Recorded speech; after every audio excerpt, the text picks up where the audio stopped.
नई दिल्ली स्टेशन पे उतरा और वहाँ से आ रहा था, तो वहाँ पर आईपीएस वगैरह सब लगे हुए हैं। वो रोक रहे हैं और पूछ रहे हैं, आईडी मांग रहे हैं, फोटो खींच रहे हैं।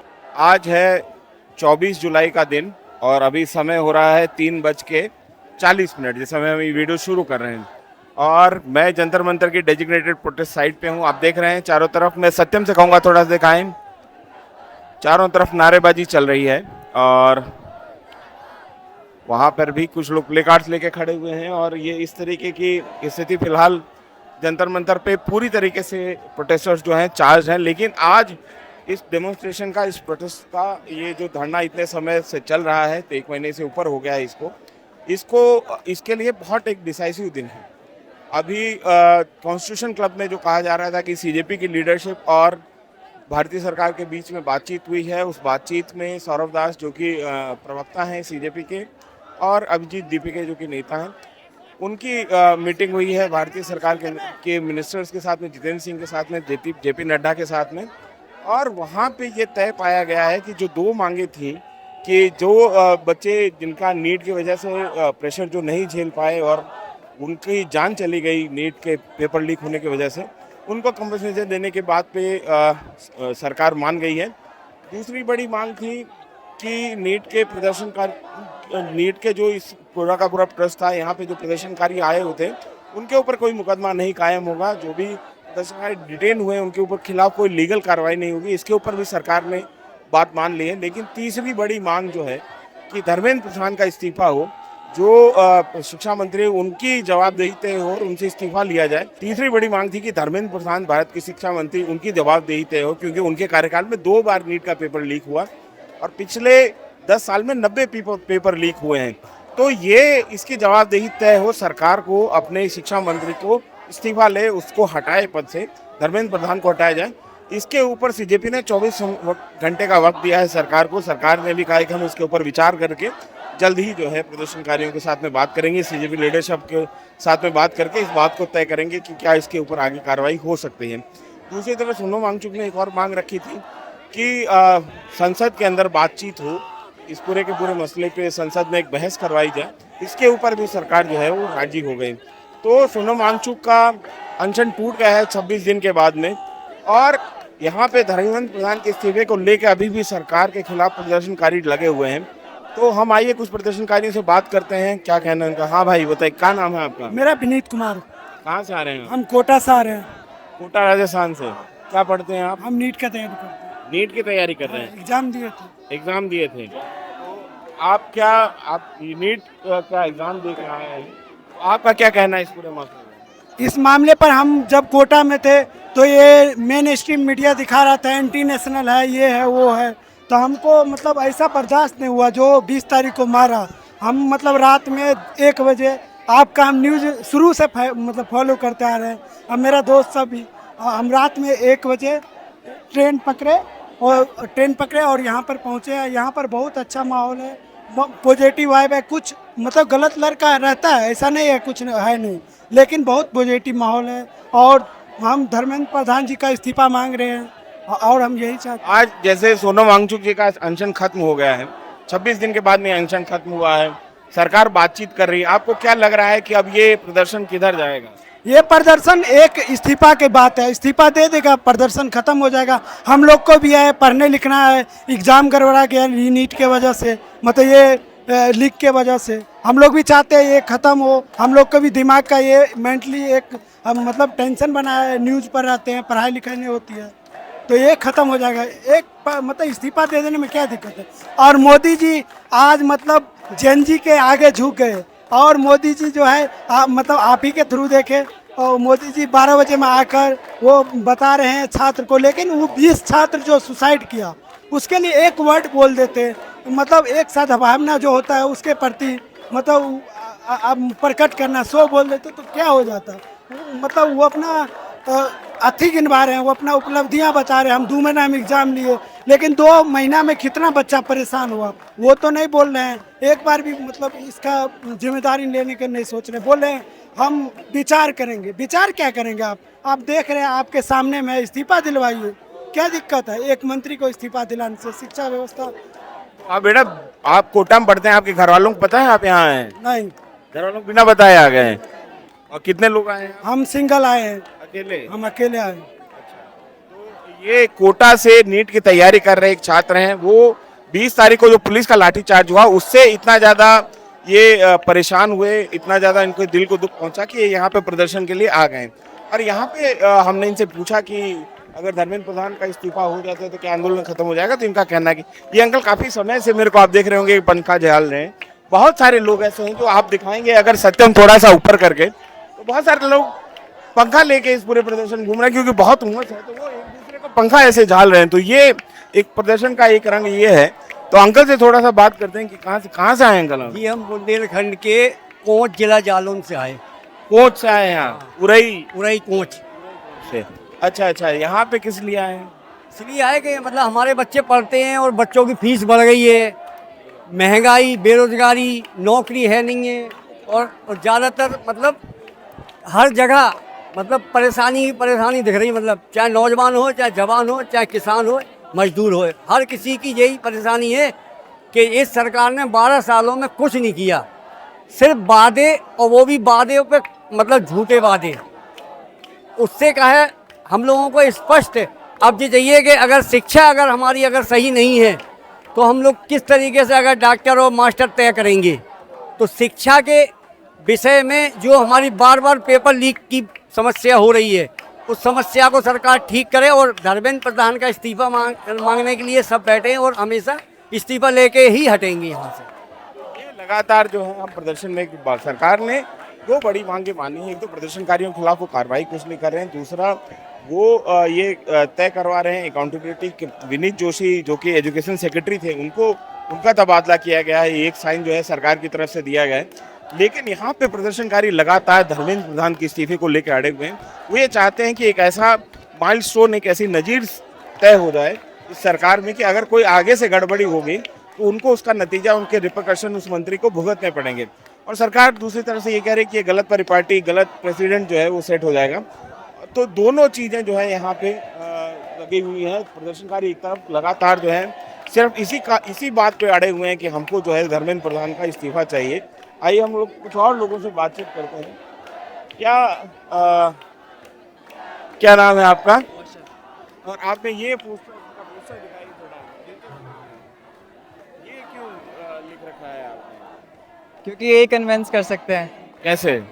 ये बहुत अच्छे से कन्विंस करते हैं। ये तारक मेहता का उल्टा चश्मा के कैरेक्टर हैं।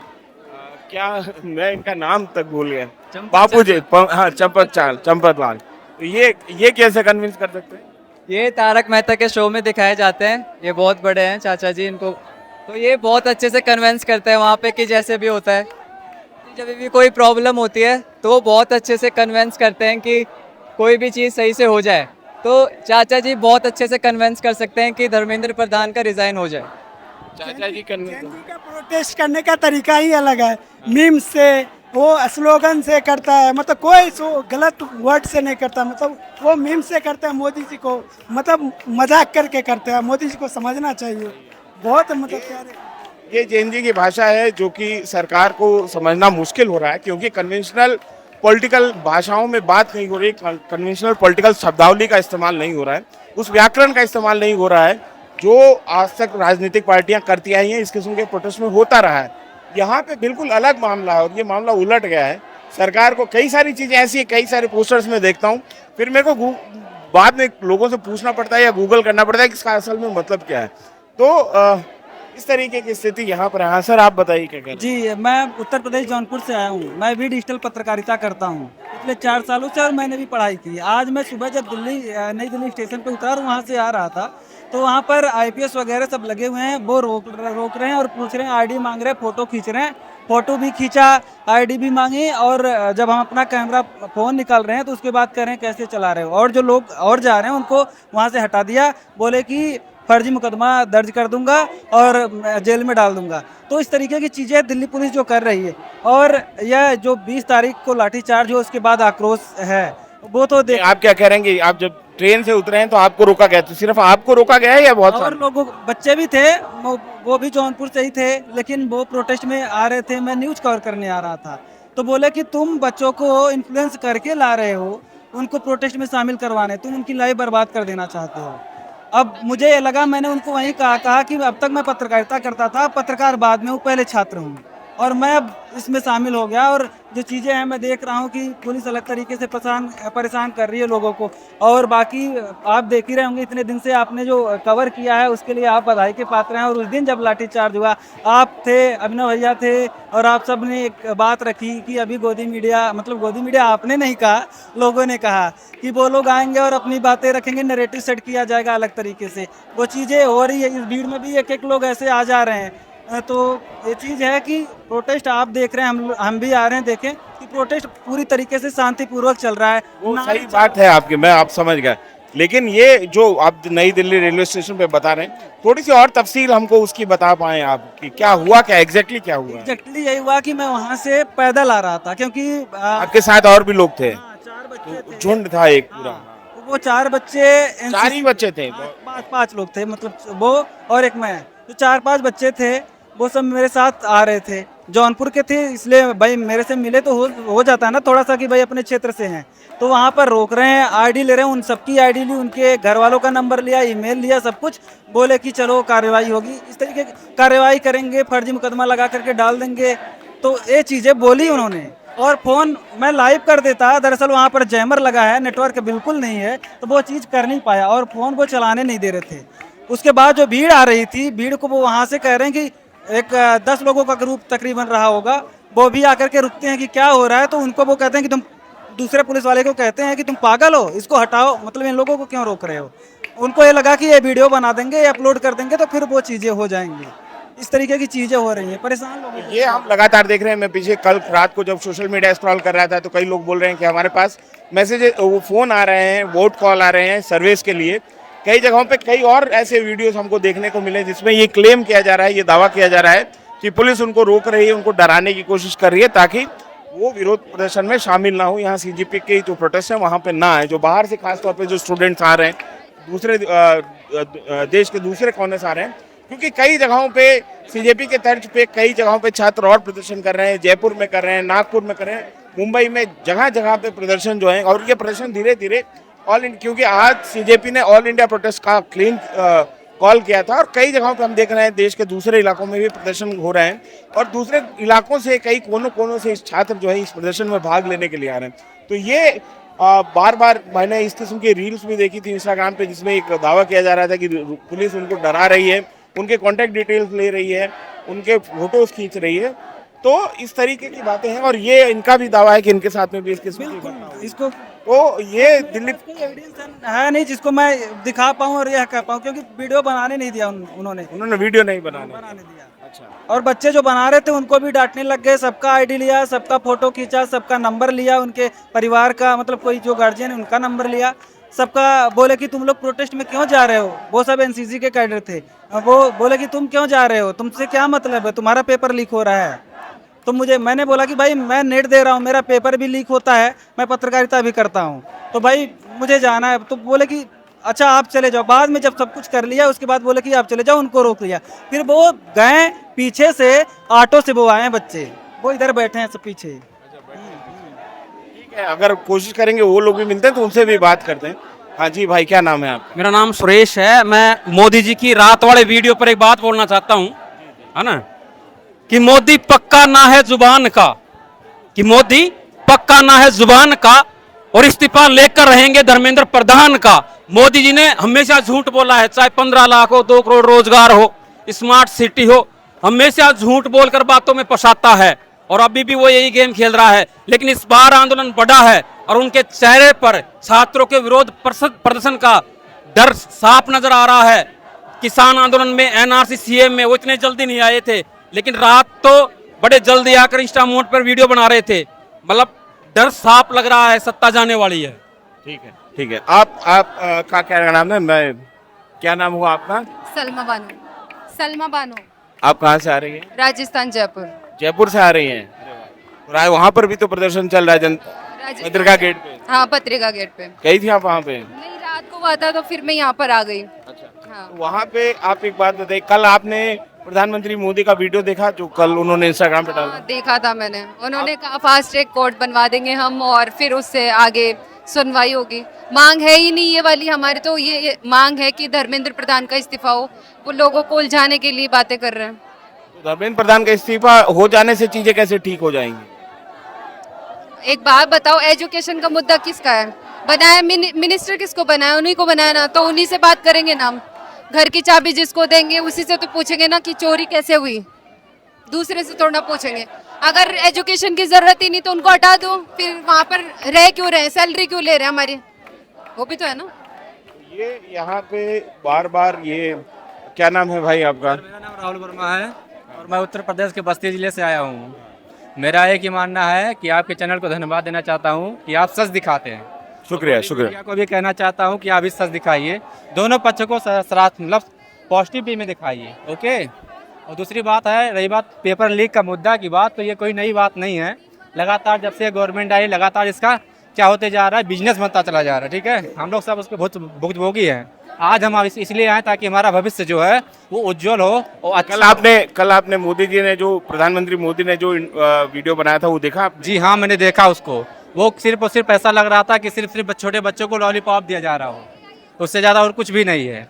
और रही बात रोजगार की मुद्दा, तो सिंपल बात, इंसान एक ही चीज़ मांग रहा है, एक है शिक्षा, दूसरा चिकित्सा और तीसरा रोजगार। आप दीजिए, सब खुश रहेंगे। क्या जाता है आपको देने में? आपकी सरकार तो सक्षम है ना, आप दीजिए अच्छे से, उसमें क्या प्रॉब्लम आपको जा रही है? लेकिन नहीं, बच्चों को बरलाते हैं इधर उधर। मतलब एक तरह से देखा जाए फेक वो है उनका, उनके बातों पे कुछ विश्वास नहीं हो रहा है कि क्या ये बातें मतलब मानी जाएंगी। ना ही फास्ट ट्रैक कोर्ट की जो बात कर रहे हैं वो हम लोग को यकीन नहीं हो रहा है कि वो चीज़ें एक्सिक्यूट कर पाएंगे ठीक ठाक। और ये यहाँ पे प्रदर्शन, कुछ हम थोड़ा सा जैन जी प्रदर्शनकारियों से बात करते हैं। आपने कल जो प्रधानमंत्री मोदी का जो वीडियो आया इंस्टाग्राम पे वो देखा था आपने? हाँ। क्या रिएक्शन है आपका उसका? मेरा तो यही रिएक्शन है कि देखो, जो चीज़ स्टूडेंट इस्तीफा मांग रहे हैं तो तुम इस्तीफा दो ना, चीज़ें घुमा फिरा क्यों रहे हो? जो चीज़ मांग रहे हैं वो चीज़ दो तुम। अब चाहे तुम कुछ भी बोलो, कुछ भी चीज़ें डालो, उससे फर्क नहीं पड़ता। अब इस्तीफा चाहिए तो तुम इस्तीफा दो, ये चीज़ें मत करो। प्रधानमंत्री जी ने इस बात पर भी सर उनको बोल देंगे उनके बारे में। हाँ, तो मैं यही कह रही हूँ कि इस्तीफा दो, अब ये चीज़ें मत करो। अच्छा, ये आप, और जो आज सुबह अनशन कल खत्म किया था सोनम वांगचुक ने 26 दिन के बाद में, उसके बारे में आपका क्या सोचना है? अनशन नहीं, उन्होंने अनशन खत्म किया, वो चीज़ ठीक है, क्योंकि भाई हम नहीं चाहते कि हमारा देश का एक इतना अच्छा युवा उसको कुछ हो जाए, तो हम ये नहीं चाहते। ये चीज़ तो ठीक है। बाकी ये है कि मोदी जी इस्तीफा दो, इस्तीफा चाहिए अब चाहे तुम कुछ भी बोलो, उससे फर्क नहीं पड़ता हमें। लेकिन धर्मेंद्र प्रधान का इस्तीफा जो है वो होना चाहिए। ये कुछ हम थोड़ा और युवा पीढ़ी से बात करने की कोशिश करते हैं, लोगों से बात करते हैं, और ये यहाँ पे हम लोगों से कुछ और लोगों से बात करने, समझने की कोशिश करते हैं कि उनका, क्योंकि कल बड़े डेवलपमेंट्स हुए। कल सोनम वांगचुक का अनशन खुला 26 दिन के बाद में। कल प्रधानमंत्री मोदी इंस्टाग्राम पे आए, उन्होंने इस तरीके से कोशिश की वो जैन जी को किसी तरीके से संबोधित करें, उनके साथ में किसी तरीके का संवाद कर पाएँ। तो उनके बारे में थोड़ी सी राय जो है जानते हैं कि जैन जी उनके बारे में असल में सोच क्या रहा है। तो आइए थोड़ा सा बात करते हैं। आइए, क्या नाम है आपका? मेरा नाम कनीज़ फातिमा है। कनीज़ फातिमा। ठीक है। आप कहाँ से आ रही हैं? मैं बिहार से हूँ, but currently I live in Delhi. कल आपने प्रधानमंत्री मोदी का वीडियो देखा जिसमें इंस्टाग्राम पे जो आया था? वो जो बोल रहे थे ना, हाँ मैंने देखा था, बट मैं उनकी बात को केयर नहीं करती हूँ, क्योंकि वो सुबह बोलते हैं शाम बदल जाते हैं। सुबह बोलते शाम। तो यहाँ पे कल सोनम वांगचुक ने भी अनशन तोड़ दिया 26 दिन के बाद में, उसके बारे में आपका क्या सोचना है? मेरी सोच ये, उन्होंने तोड़ा है, बट वो धर्मेंद्र प्रधान का इस्तीफा लेकर ही मानेंगे हम जेंसी। अच्छा, उनका आप, और उससे क्या ठीक हो जाएगा? उससे एजुकेशन सिस्टम ठीक होगा। जो बच्चे अगर हमें कुछ भी ज़रूरत पड़ती है तो हम अपना भीख नहीं मांग रहे हैं आपसे, हम अपना अधिकार मांग रहे हैं। हम बच्चों को कुछ भी अगर ज़रूरत होती है तो अपने माँ बाप से मांगते हैं, क्योंकि हमारी एक्सपेक्टेशन होती है उनसे कि वो हमारी चीज़ें पूरी करेंगे। हमारा जो हमारी सुख है दुख है हम उनसे ही शेयर करते हैं। ठीक उसी तरह अगर हमारी शिक्षा पे, सुरक्षा पे और स्वास्थ्य पे बात आएगी तो हम अपनी जो सरकार सत्ता पे उसी से मांगेंगे। तो मैं यही बोलना चाहूँगी कि जो हमारा एजुकेशन सिस्टम है वो बिल्कुल सुरक्षित, ईमानदारी से और ट्रांसपेरेंट होना चाहिए, क्योंकि अगर पेपर भी लीक होने लगेगी और मेहनत भी बिकने लगेगी तो फिर हमारी खामोशी हमारी गुनाह बन जाएगी। तो ये एक प्रदर्शनकारी है जिनका ये कहना है कि जो प्रधानमंत्री मोदी बोल रहे हैं उनके ऊपर एक थोड़ा सा ट्रस्ट डेफिसिट है, वहाँ पे लोगों को भरोसा नहीं हो पा रहा है।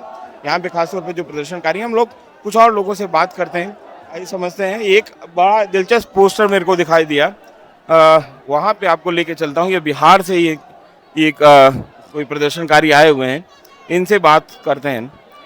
इन्होंने लिखा हुआ है कि काश ये जंतर मंतर हमारे बिहार में होता, then we show this government how to protest.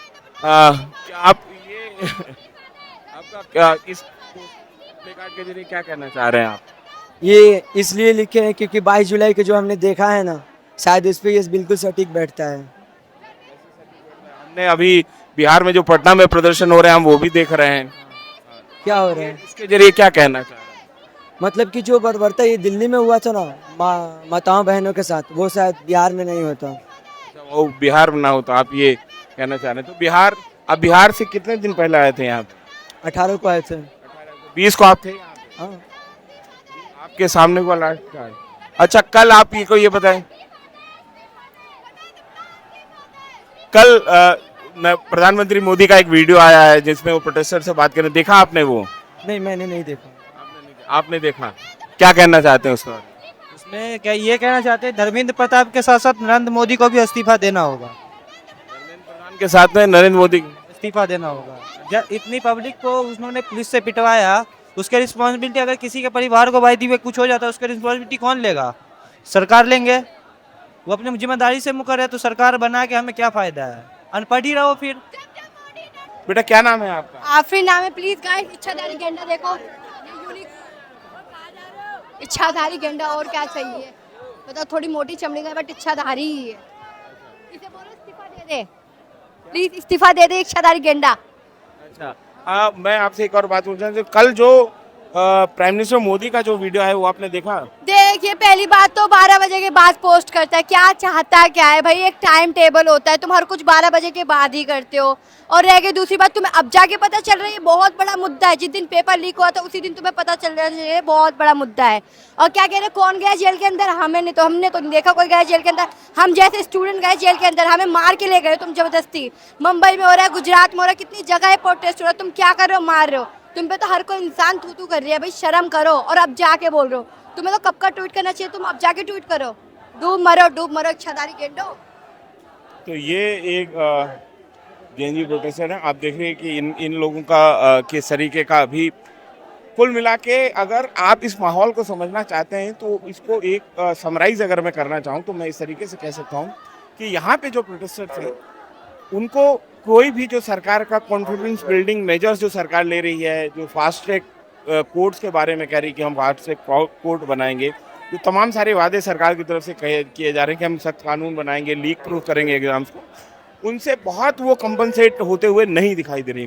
दरअसल ये पूरा का पूरे प्रदर्शनकारी एक ही मांग पर अड़ गए हैं कि धर्मेंद्र प्रधान का इस्तीफा होना चाहिए, जो वहाँ पे शिक्षा मंत्री हैं उनकी अकाउंटेबिलिटी तय होनी चाहिए, इस बात पे अड़े हुए हैं प्रदर्शनकारी। और यही मामला जो है वो सरकार और प्रदर्शनकारियों के बीच में सबसे बड़ा क्लैश का पॉइंट बना हुआ है, सबसे बड़ा असहमति का पॉइंट बना हुआ है। हम और थोड़ा सा इस प्रोटेस्ट में, हाँ जी बताइए।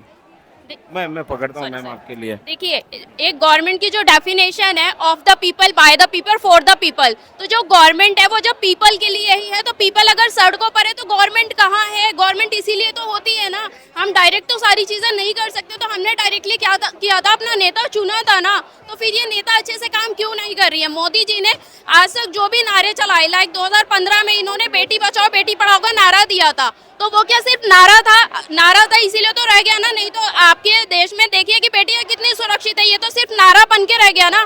बेटियां सुरक्षित होती तो जो इतने सारे रेप केसेस हो रहे वो क्यों होते? और चलिए वो रेप केस भी अभी हटा देते हैं। यहाँ पर प्रेजेंटली आपको ऐसा थोड़ी है कि मोदी जी के पास ये न्यूज नहीं जा रही होगी, वो नहीं देख रहे होंगे। यहाँ पर जो हो रहा है वो भी तो जा रहा होगा ना, कि आपने पुलिस प्रशासन को क्या बोल दिया कि डंडा चार्ज करो, लड़कियों पर डंडा चार्ज करे, लड़कियों के कपड़े फाड़े, ये सारी चीजें सही है नहीं? आप ऐसा क्यों कर रहे हैं? प्लीज आपके शासनकाल में पिछले 10 सालों में देखा जाए तो 150 से ज्यादा पेपर लीक हुए हैं। आपने पहले ही जब पेपर लीक हुआ था आपने अकाउंटेबिलिटी क्यों नहीं ली थी? आपने अच्छे से क्यों नहीं जांच करवाई? नहीं, मैं फैक्ट थोड़ा सा करेक्ट कर देता हूँ। 90 पेपर, 89 पेपर लीक हुए हैं। मैं प्रिसाइज 152 आप गूगल कर सकते हैं, मेरे पास जो डाटा बेस है उसके हिसाब से डेटा के बेस पर कह रहे हैं, लेकिन जो मैंने रिसर्च किया मैं उसके हिसाब पर कह रही हूँ कि मोर देन 152 से ज्यादा का पेपर है कि पेपर लीक हुआ है।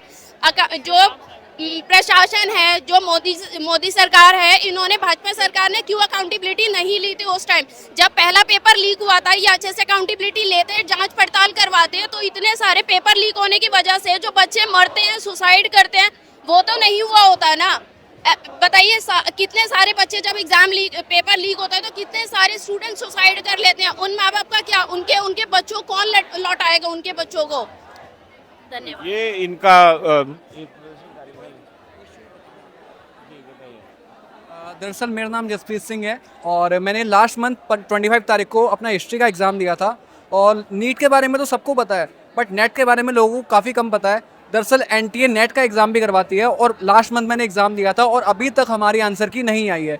यूजुअली क्या होता है कि हफ्ते 10 दिन के अंदर हमारी आंसर की आ जाती है, बट इस बार क्या हुआ, इस बार हमारा लगभग 1 महीना हो चुका है और अभी तक हमारी आंसर की नहीं आई है और ना कोई रिजल्ट के बारे में कुछ पता है। कि हमारे आने वाले पोस्ट ग्रेजुएशन एडमिशन्स के अंदर, आने वाले हमारे असिस्टेंट प्रोफेसर की वैकेंसीज़ के अंदर हमें अपना नेट क्वालिफाई दिखाना पड़ता है। और कल ही मैं उनके मेन NTA ऑफिस होके आया हूँ। मैम ने बस मुझे इतना बताया कि मैं आपकी एप्लीकेशन ऊपर फॉरवर्ड कर देती हूँ और जो रिस्पॉन्स आएगा वो मैं आपको वेबसाइट पे पता लग जाएगा। बट अभी भी मुझे बहुत ही कम जानकारी है कि कब एक्चुअल में हमारा रिजल्ट आएगा, कब हमारी एक्चुअल में आंसर की आएगी। तो मैं हर एक स्टूडेंट से ये प्लीज़ अपील करता हूँ, मैं हर एक NTA वाले से प्लीज़ ये अपील करता हूँ, रिक्वेस्ट करता हूँ कि प्लीज़ हमारी आंसर की जल्दी से जल्दी रिलीज़ करें। एंड हर एक स्टूडेंट से अपील करता हूँ कि इस इशू को प्लीज़ आगे बढ़ाइए, बिकॉज ये हमारा बहुत इंपॉर्टेंट इशू है। नीट के बारे में हर एक इंसान को पता है, बट नेट के बारे में भी इंसान को पता होना चाहिए। UGC नेट का एग्ज़ाम के ऊपर भी लगातार सवाल खड़े हो रहे हैं कई जगहों पे। कई जो टीचर्स UGC नेट की तैयारी करवाते हैं वो भी लगातार कह रहे हैं कि पूरे एग्ज़ाम में बहुत सारे फ्लोज हैं और उसकी वजह से बहुत सारे स्टूडेंट्स परेशान हो रहे हैं। हिस्ट्री का पेपर जो है उसके ऊपर कई जगहों पे UGC नेट के पेपर लीक होने के भी आरोप जो है वो हमको लगते हुए दिखाई दे रहे हैं। सरकार को कोई एक तरीका ऐसा ईजाद करना पड़ेगा जिसके ज़रिए वो ये सुनिश्चित कर सके कि जो एग्ज़ाम हो रहा है वो एग्ज़ाम पाक साफ हो, वो ट्रांसपेरेंट हो और जिसमें सरकार का जो बच्चे एग्जामिनेशन देने आ रहे हैं उनका भरोसा रहे कि उनके साथ में किसी किस्म की चीटिंग नहीं होगी, उनकी मेहनत को ज़ाया नहीं किया जाएगा, उनकी मेहनत को बर्बाद नहीं किया जाएगा।